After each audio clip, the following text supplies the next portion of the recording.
On this edition of Native Report, we meet Olympic hopeful Bridget Locket, a rising star in the collegiate hockey world. We learn about what was found at the bottom of Lake Superior by the Red Clef Band of Lake Superior, Chippewa. And we travel to Little Diomede Island in the Bering Strait. We also learn something new about Indian country and hear from our elders on this Native Report. Production of Native Report is made possible by grants from the Shakopee-Mdewakanton Sioux Community, the Mille Lacs Band of Ojibwe, and the Blandin Foundation.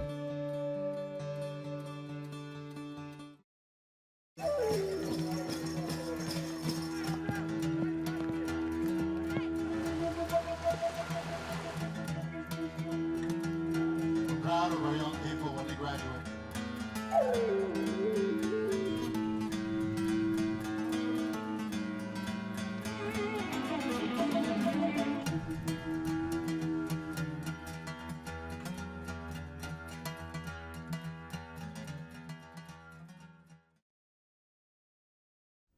Hi, welcome to Native Report. I'm Stacy Thunder. At the tender age of 4, Brigette Lacquette put on her first pair of ice skates. Today, she is one of Canada's top female hockey players and is currently a member of the University of Minnesota Duluth women's hockey team. This is a story of family, hard work, and determination.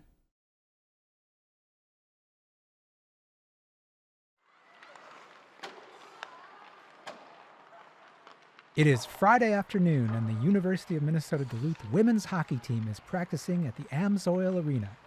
For sophomore defenseman Brigette Lacquette, hockey is more than a game. It's a way of life. My earliest memory of skating would be when I was about 4, and my dad took me out to the outdoor rink, like the local outdoor rink, and I had just these like pink plastic skates on, and I kept falling everywhere. And one time I think I just bailed and just laid on the ice and started catching snowflakes. Once I started skating, I started wanting to play with all my older cousins on the outdoor rink, and then finally my dad put me into minor hockey and organized hockey. My dad drove me everywhere, me and my sister. He drove us. Our minor hockey rink was about, I'd say 50 minutes away, and he'd always drive us there twice a week for practice, and we'd always get back super late. And at one point in time we were playing with 2 teams, so we'd practice 4 times a week with a boys team and a girls team, and there was a lot of driving. And sometimes if my dad was busy with my brother, my uncles would drive us, so like we're a pretty close family. Well, my dad showed me everything I know. He'd make an outdoor rink, and he'd show me all these like different moves and like the skating strides and stuff like that, and how to play the body and as a defenseman, because it's really important to play the body and not the puck. And I learned that the hard way, but I eventually learned it. This dedication has paid off for Bridget, a member of the Cody First Nation. She has played for Team Manitoba in the Canadian National Aboriginal Hockey Championships and for Team Canada's U18 and U22 programs. The National Aboriginal Hockey Championships are when all the top Aboriginal players play for their provinces, and we all it's like in Ottawa or like Quebec somewhere, and we all come to a tournament. There's a boys division and a girls division. It was a great experience. I really enjoyed it. My sister was the goalie for our team too, so me and my sister had a blast. The World Championships, that was a great experience. It was top, I'd say 20 players in Canada that are under 18. We played against the US, Russia, Czech Republic, Sweden, and we ended up winning that year, and I ended up getting top defenseman, and it was just a great tournament overall. Bridget is the most naturally talented player to ever come through the UMD women's hockey program, and we've had a program for 14 years, and we've had 22 players make their respective Olympic teams. So it's a really big deal to make a statement like that about a young woman, but she truly is the most naturally talented player to ever come through our program. Obviously, what we're working with Bridget on is continuing to develop her skills, discipline, making the required sacrifices that you need to make to be a successful Division I player, but also to make an Olympic team. And she is an Olympic hopeful for Canada, and hopefully she'll be one of the players that graduate out of the UMD program with a degree and makes an Olympic team. When we go on the road recruiting, we're always looking for the best players, whether it's in Canada, the United States, or throughout Europe. And Brigette Lacquette was playing for Team Manitoba as a young girl, and then we just started to track her through the years, recruited her, and here she is playing at UMD. We're very fortunate because we are the winningest Division I NCAA women's hockey program in the country. We've won 5 Division I national championships, and being the most successful program in the country, it's a big statement when you say that somebody is the most naturally talented player to come through the program. Being the winningest program, also, we're in the toughest league in the country, and you always have a target on your back when you're one of the best programs in the country. And so for the players that come here and train, it's an incredible opportunity because they're in practice every day with great players, hopefully great coaching, and then they have great competition every weekend, and so they are just going to get better and better. So if you want to be one of the best, you should play for one of the best, and Bridget is in that situation and has that opportunity. Bridget visits home when she is able to, but even then, she's involved with hockey.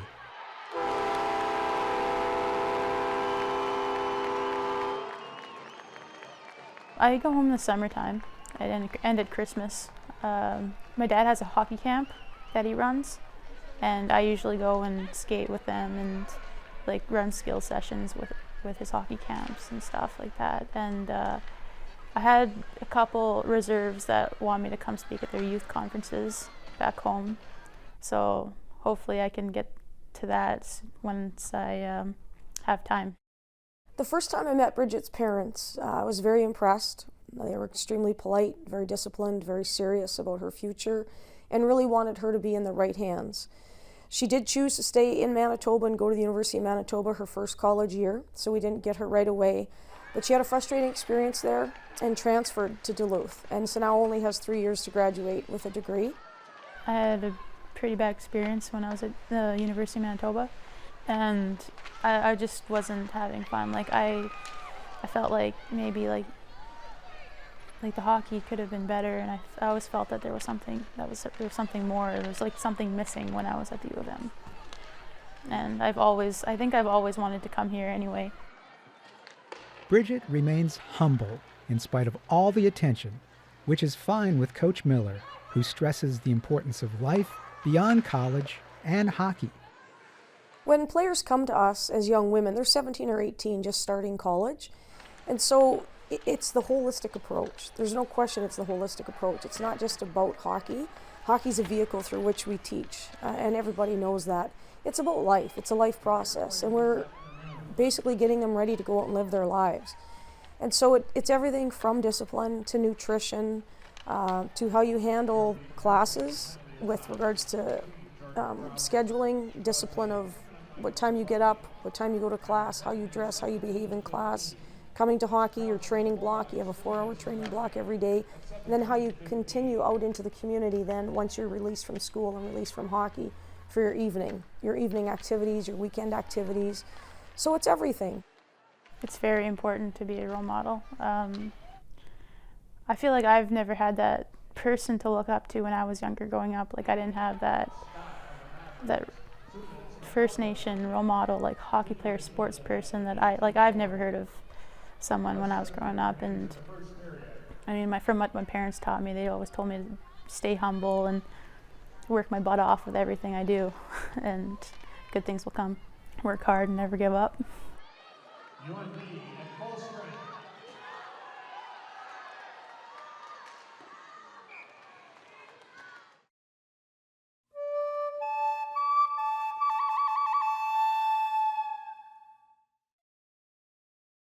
Do you know how the Red Cliff Reservation was created? The Red Cliff Band was a signatory to a series of treaties. The most recent of these was the Treaty of 1854. The Commissioner of Indian Affairs arranged a treaty council in an attempt to get the Chippewa Indians to give up their titles to certain pieces of land on Lake Superior. Several Ojibwe chiefs responded to the call, convening at the town of La Pointe on Madeline Island, one of the 22 Apostle Islands. Tribal leaders from all over the region traveled to the council, including Chief Buffalo, the founder of the Red Cliff Reservation. In 1856, an executive order created a reservation for Chief Buffalo's followers, who had come for the council and decided to stay. Today, the Red Cliff Reservation is governed by an elected 9-member tribal council. The reservation is approximately 1 mile wide and 14 miles long, located at the top of the Bayfield Peninsula. The tribe currently administers approximately 40 programs, grants, and contracts, and employs about 120 people.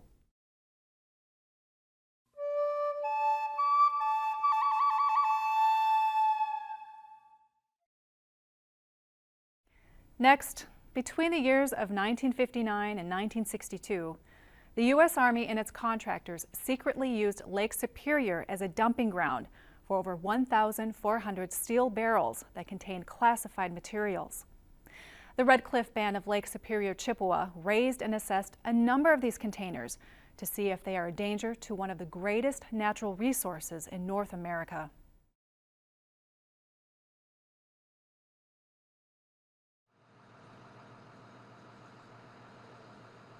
On this winter day, officials from the Red Cliff Band of Lake Superior, Chippewa released initial findings on a barrel recovery project conducted during the summer months. The survey was done to determine what exactly is in the barrels at the bottom of Lake Superior, put there decades ago by the U.S. Army and its contractors. The barrel project has taken up a lot of our time, and I was so happy this year that we're finally able to raise 25 of the barrels. We, like you, want the questions answered on the potential risks we may face ourselves, the ecological health, or the risk to our environment. Council was very concerned about the impacts that the barrels could have on the water, the wildlife, like our eagles, which are very culturally important to us. Of course, Red Cliff is a fishing community, and I myself, I'm from a fishing family. And of course, fish have no boundaries, so if the fish are contaminated somehow, and I'm a fish eater, that's going to affect the way that I live right now. And I love fish. But it's also, it's about the water. I mean, what is this doing to the quality of the water? This is the latest of several efforts to retrieve the barrels over the past 20 years. The Red Cliff Band became involved in 2005 as a way to attract federal funds for cleaning up military waste on tribal lands. We had looked at 3 potential sites, and one of them was the Barrels Project that we decided to go with. There was also a Superfund site in Washburn, which was the DuPont site, as well as Project ELF, which I believe is in Cable. And the Barrels Project seemed like it was the best fit for us to take on at the time, and also had some of the bigger issues. And the fact that it lied within ceded territory and not just reservation boundaries was a challenge for us, and we decided that we should start looking at it. What we expected was incinerated parts from grenade parts, slag ash, munition parts, and probably some debris from the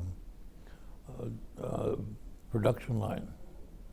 And as it turned out, that 22 of the barrels that were retrieved contained all of the detonators for the cluster bombs. These materials tested as active and carried a slight risk of explosion and were not brought to shore, but instead were resealed in new containers and replaced on the lake bed where they were found. There were between 600 and 700 per barrel, which puts us in the neighborhood of 15,000 ejection cup assemblies. The remaining materials that were not ejection cup assemblies were taken to shore in Sheboygan, and they were later determined to not be hazardous waste. Ultimately, what had to be done was we segregated the ejection cup assemblies from the remaining waste, and the ejection cup assemblies were put into 85-gallon overpacks and replaced at the bottom of the lake.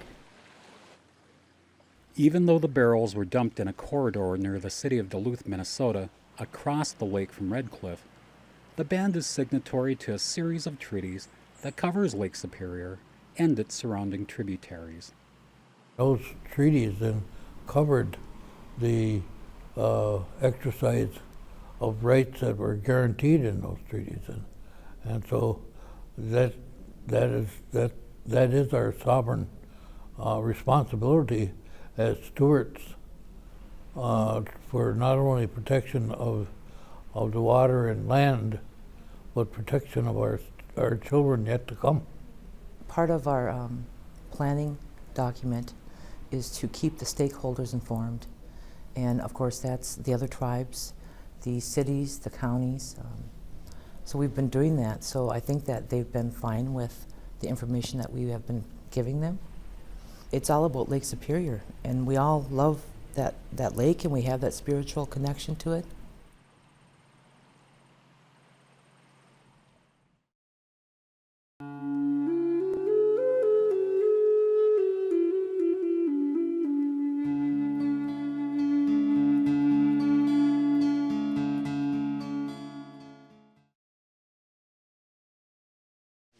It's a good place to start to tell them what the land means, what the land contains. To know, we hope to be able to have a identifying mark on each tree to give their biological name, the common name, and then the Ojibwe name, with a little story on what the use was for the tribal people at that time. It's a wonderful place for education tool. And I think that's one of the benefits that I see that can occur here. As stewards, we will maintain it in a spiritual and cultural way.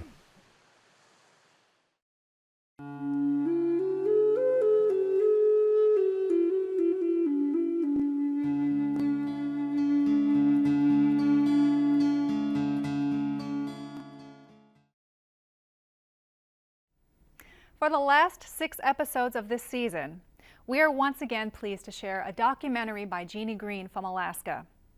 Inalik, Little Diomede, is about an island in the Bering Strait. In part 1, we meet the people of the sea.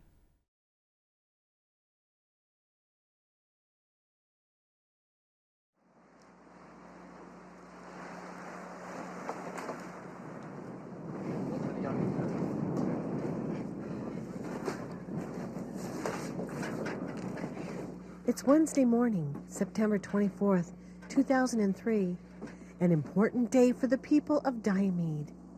It's the one day a week that mail, food, and supplies are flown into the village. And it's also the one day that residents can travel to and fro from their village.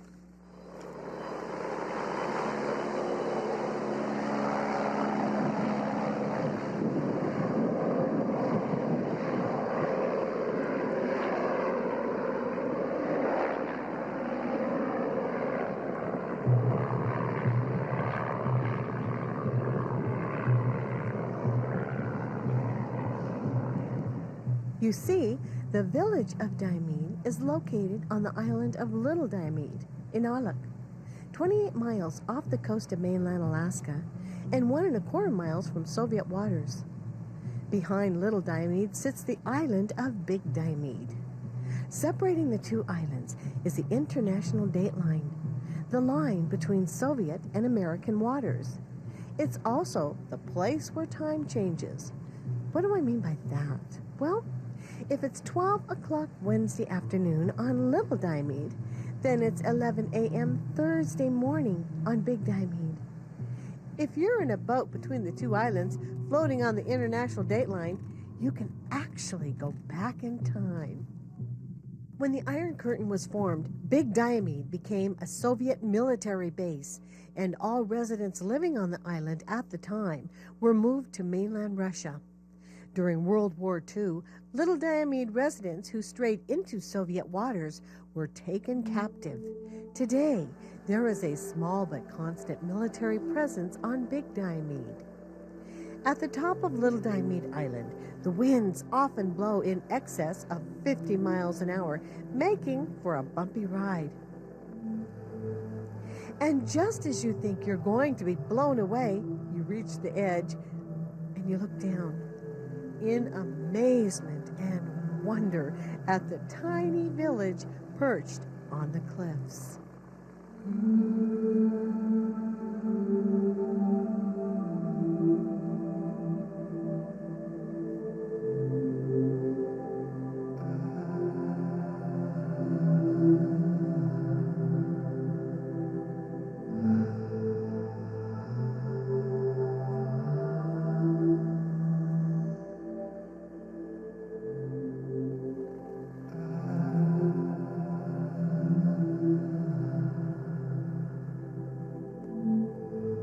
Located on the west coast of Little Diomede Island in the Bering Straits sits the community of Diomede, home to over 130 residents, mostly Alaska Native or part Native.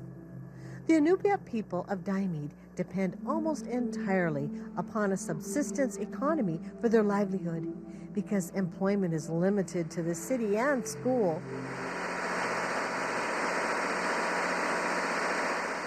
Edward Suluk holds a pretty important position in this community, maintaining the generators that provide electricity to Diomede. I work for the power plant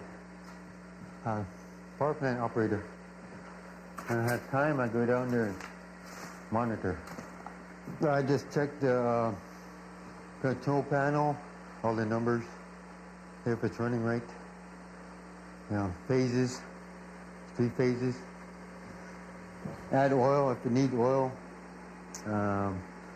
coolant level, that's what I look for.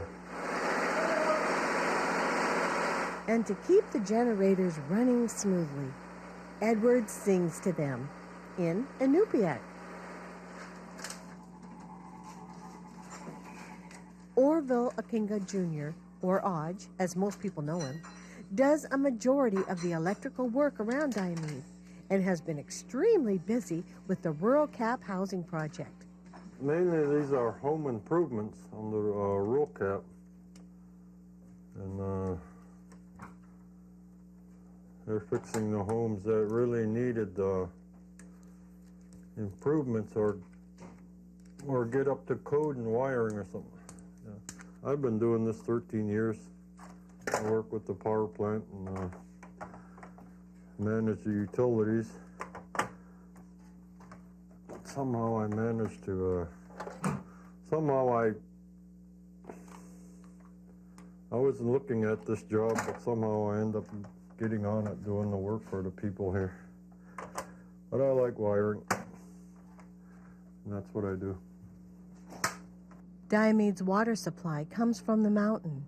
Melting snow and rainwater from the top of the island are fed from a stream to the community, where it fills a 434,000-gallon tank that will serve the community for the rest of the year. Living on Little Diomede can present quite the challenge. Most of the homes are on stilts or are supported by some kind of structure. Some homes need constant leveling, while others are built rock solid. Either way, it gives new meaning to the phrase, straightening up your home. Currently, Edward is working with Orville on the Rural Cap project, doing home improvements and remodeling. Normally this time of year, people are gearing up for hunting. I want to come fall time this time of year. Try to take the weekends off to go hunting.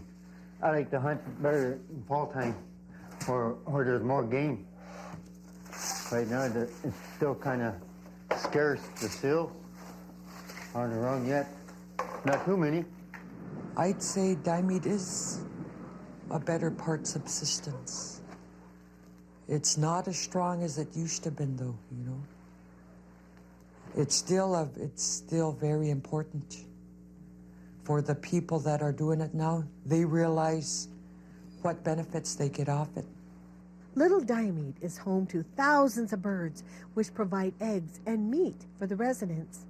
Bearded and spotted seal find refuge on the islands, as well as walrus, and are taken for their meat and skins. During the winter, polar bear roam the ice packs and are hunted for their meat and fur. Bowhead and beluga whales are hunted from the edge of the ice packs and are a preferred food.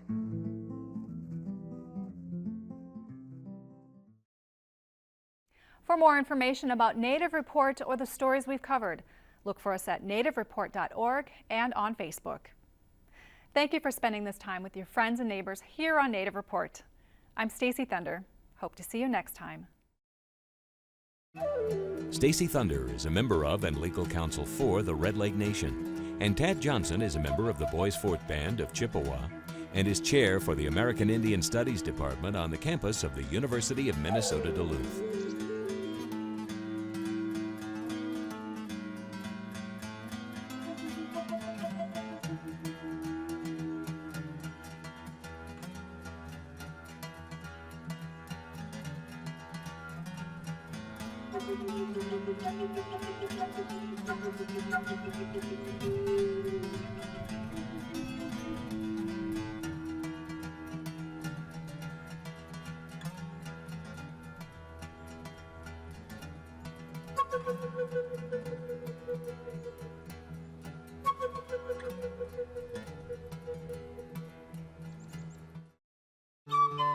Production of Native Report is made possible by grants from the Shakopee Wacaton Sioux Community, the Mille Lacs Band of Ojibwe, and the Blandin Foundation.